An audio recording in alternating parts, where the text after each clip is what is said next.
Hey guys, what's up? So today I'm going to be looking at the EVH 5150 iconic 40 watt combo amp, and I'm going to be swapping in some speakers to see if I can't make this thing sound a little bit better than what it sounds like, from the factory. Stay tuned.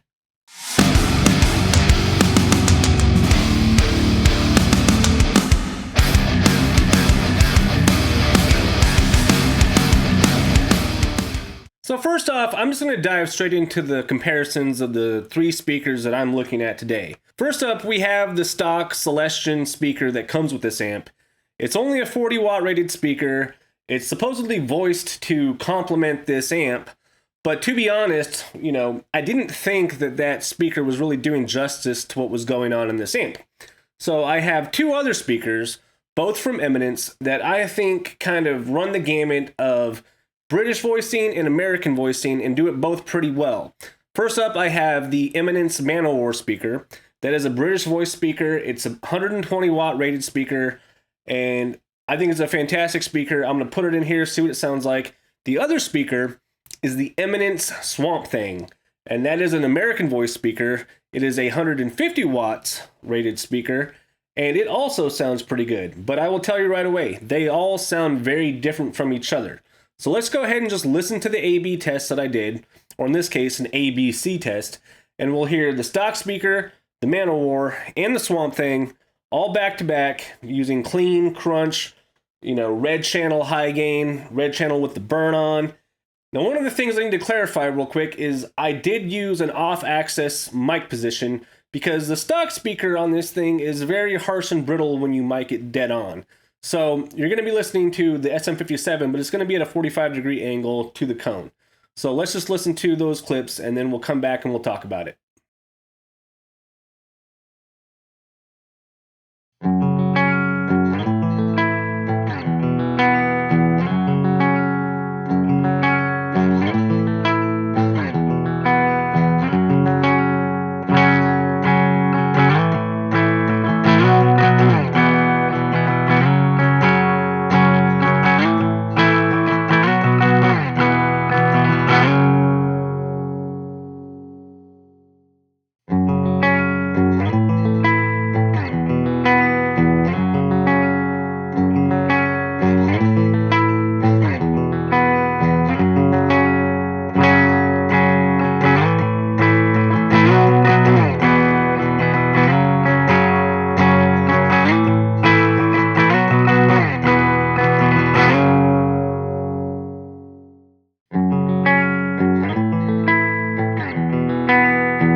Okay, now that we've listened to those things back to back, it's pretty clear that the Swamp Thing is a very dark, rounded off, like the top end is just not quite as present as the other speakers. I really like the way that the Man-O-War sounded overall, especially on the clean tones.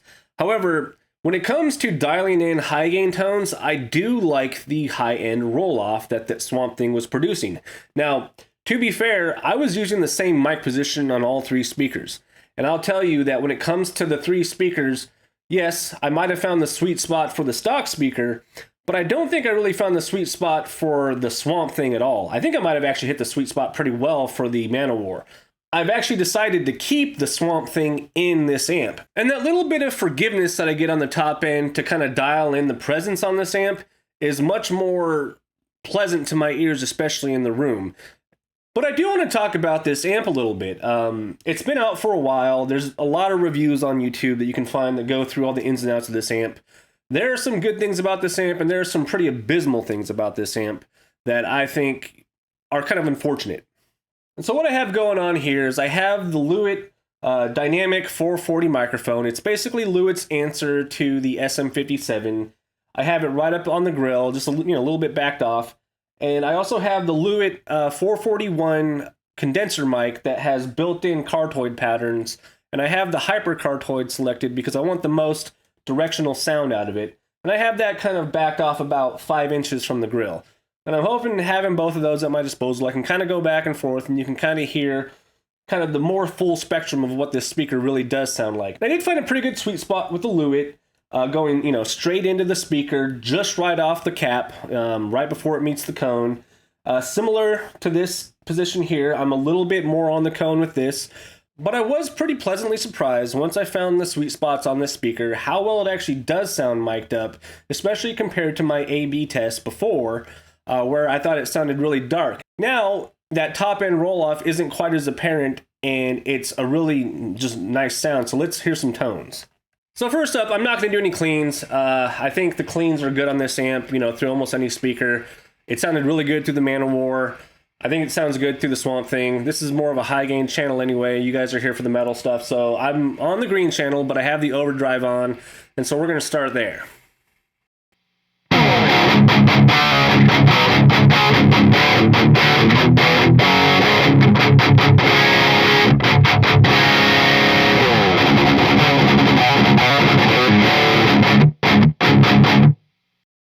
So one of the cool things about this amp is it has a power amp switch that you can basically mute the power amp. So when you're doing recordings like this, you don't have to have that noise floor always filtering into your microphones. I think it's a pretty cool feature. But with this Overdrive channel, I think it really benefits from having a boost in front of it.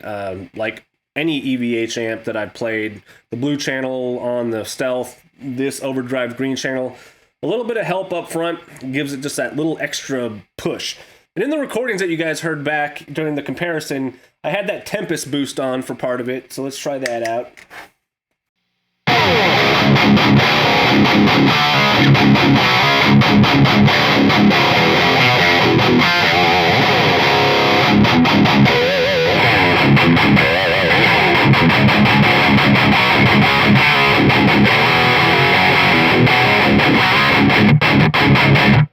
With that boost up front, it's got a little bit more crunch, a little bit more growl. It could probably use a little bit more gain. However, during the ABC tests, I kept the EQs pretty much straight up, bass, middle, treble in the middle, presence, resonance in the middle. But all I've done in the interim here is I bumped the presence on this up just a little bit because this speaker is a little bit dark.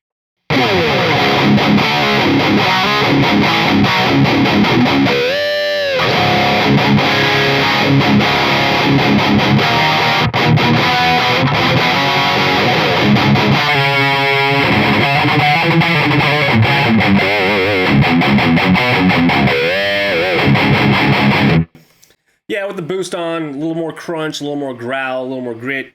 It's just a really cool sounding tone. The other overdrive that I used during the demo was the Boss SD1. Let's see what that sounds like.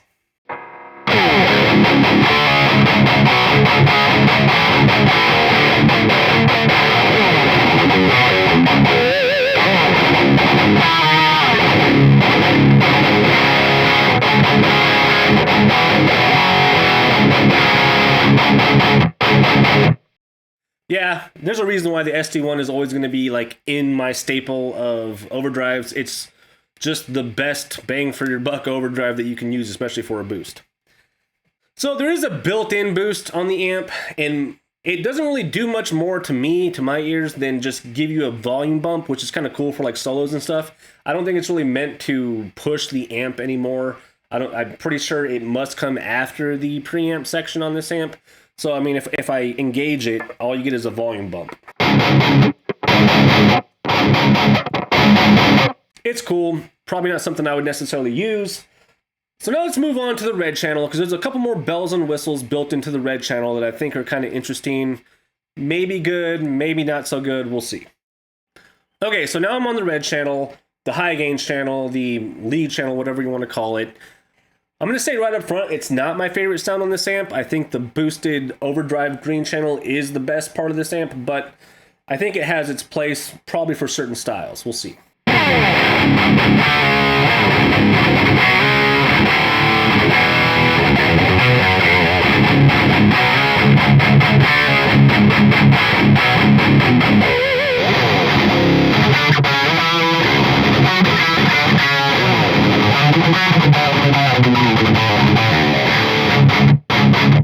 Yeah, so with the red channel, it's got a bit more saturation. The low mids kind of come up. The low end overall just kind of comes up.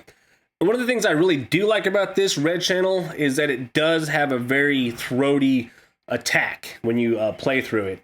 It's not quite as, punchy, kind of modern. It's a little bit more subdued, but it kind of like envelops the sound of what's coming through a little bit more with that low mid bump. Now, with that said, the stock speaker on this amp, this red channel was practically unusable. Like I just couldn't get anything out of it. And now to me, it sounds pretty good. The other thing that the red channel has that isn't on the other channel is a built-in noise gate. And if I turn off my upfront noise gate, you get a little bit of noise, but it's not nearly as much as you'd get if you turned off the noise gate. And so if I roll back the noise gate,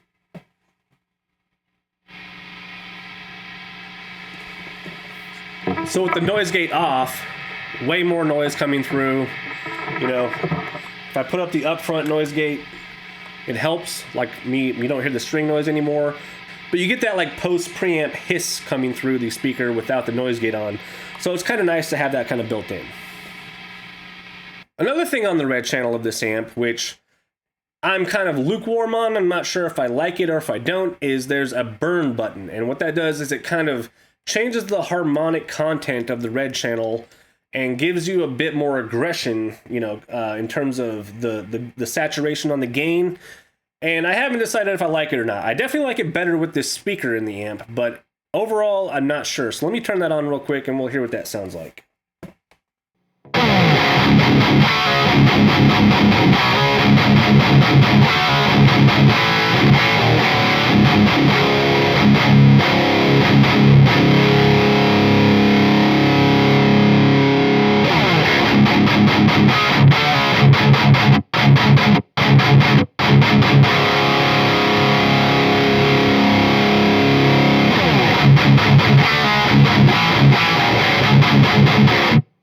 It's like it just crushes the gain. Like it just turns the saturation up to 11, and it gives you a bit more. I don't even know how to describe it. It's just gnarly. I don't know if I really like it. I definitely like it better with the speaker.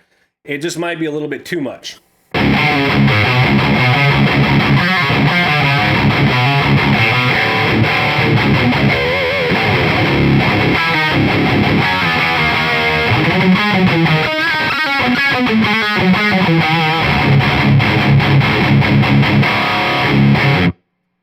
A little noisy, but, kind of an interesting feature. Okay, so now let me move on to something that I think on this amp is just absolutely atrocious. Like, I don't even understand who is listening to what, and hopefully, maybe it's just this particular amp, I have no idea. But the reverb on this amp sucks. The reverb on this amp is terrible. It's like you can hear the cycling in, like, it's not even like a good, like, spring sound reverb. I don't even know what it is. It's definitely got to be a digital reverb of some sort, but it's like they're emulating something more spring-like, maybe. I don't know. One of the clips that I had in the ABC test had some reverb on it, and I'm just going to turn it on real quick. And I had it up to halfway.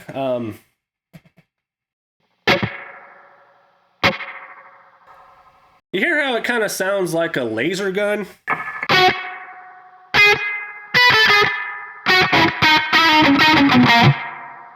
It's like, it's like you can hear the rhythmic decay.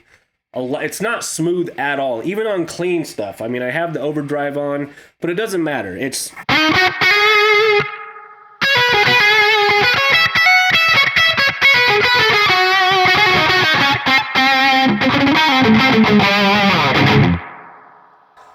While you're playing, sure, it's fine. It adds a little bit of depth and texture, but those tails on the reverb are just not good. Like, if you buy this amp, buy a reverb pedal and just leave the reverb off. It's not worth having. So anyway, that's kind of my overview of this amp, quick and dirty. Didn't want to get too into the weeds on it, but I did want to showcase how this amp could be easily improved with just a speaker swap.